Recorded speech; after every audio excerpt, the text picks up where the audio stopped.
It's something that we work hard on. Lots of people in the room are part of what makes this a fabulous place for innovative companies, including Alice. So, Alice, what I'd say is, my job is to get all the nuts and bolts right, make sure that all of you are starting companies can raise the capital that you need, everything from your seed funding with our incredible EIS tax reliefs all the way through to your late stage rounds, and we need reform of our pension funds, and the Chancellor's got a bunch of incredible reforms to unlock capital from all the people who have it and deploy it into growth equity, right? That is a work in progress. We're not there yet, but I think we're making good progress.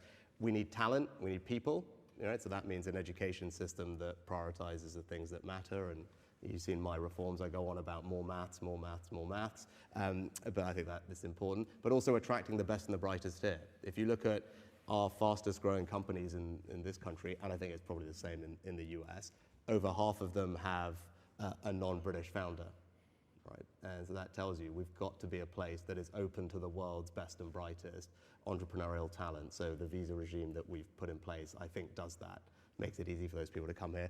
And then actually it's the thing that we spent the beginning of the session talking about, the regulation, right? Making sure that we've got a regulatory system that's pro-innovation, that, of course, we always need guardrails on the things that will worry us, but we've got to create a space for people to innovate and do different things.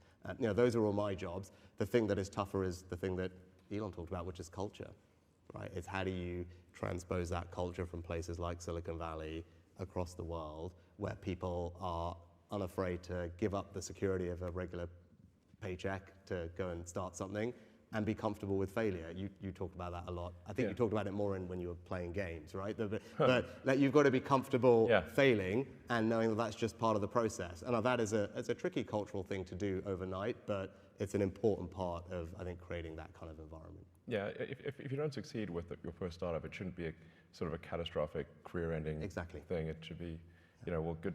I think it generally should be like, well, you gave it a good shot, and now try again. Exactly. Yeah. And it's so one thing I was going to mention is, like, obviously creating a company is sort of a high risk, high reward situation.